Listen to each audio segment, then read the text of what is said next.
All right, so you've been wanting to unpack this whole Vedic astrology thing. They are. Yeah, and you specifically sent over this excerpt from axis-rahu-ketu.pdf, right? Yes. And this image here. Yes. And they both talk about these, what are they called? Rahu and Ketu. Rahu and Ketu, yeah, these shadow planets, right? Right. And this idea that where your planets fall, like between these shadow planets, Yeah. it could actually like point to some challenges in your life. Mm-hmm. And what I thought was interesting is it's like, even if from the outside, everything looks amazing, Right. you know, like you're killing it in your career, you've got plenty of money, Yeah. but there's still this like, I don't know, something that's just not quite right. Right. It's fascinating how Vedic astrology looks at this. So Rahu and Ketu, they're not actual planets like, the way we think of Jupiter or Mars. Okay. They're more like these points in the lunar orbit, points of eclipse, and they hold this really unique power when you're interpreting a birth chart. They're like these invisible forces that are shaping things kind of behind the scenes. Exactly. Yeah. Okay, so then what about these dispositors? Right. That was in the excerpt, and it seems like they're important. Yeah, absolutely. So how does that all work? Okay, so imagine you're looking at your birth chart, and let's say your Rahu is in Taurus. Okay.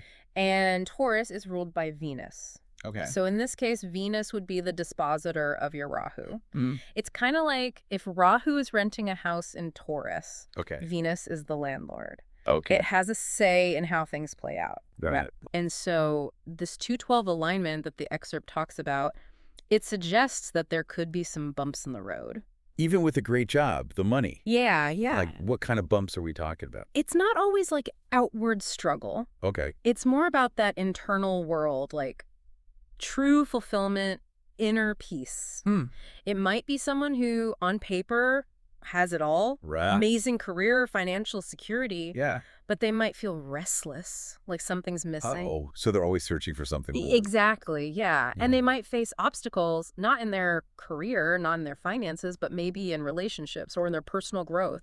Like they have all the pieces, Yeah. but they don't quite fit. fit together. Yeah. So is this like, if you have this placement, is that like a guarantee that no matter what, you're going to have a really difficult life?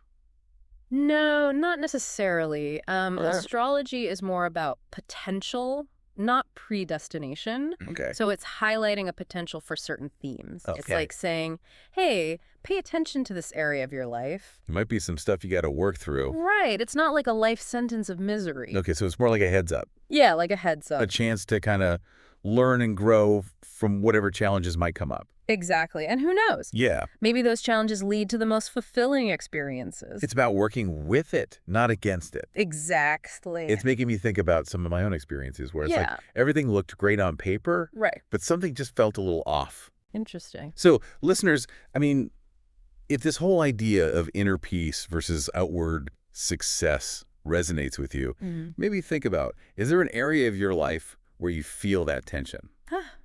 It's a good question to consider. Yeah. All right. Well, this has been really interesting. Yeah, I'm definitely. going to have to look into this a little more, do some more digging. There's always more to explore. Yeah. All right. Thanks.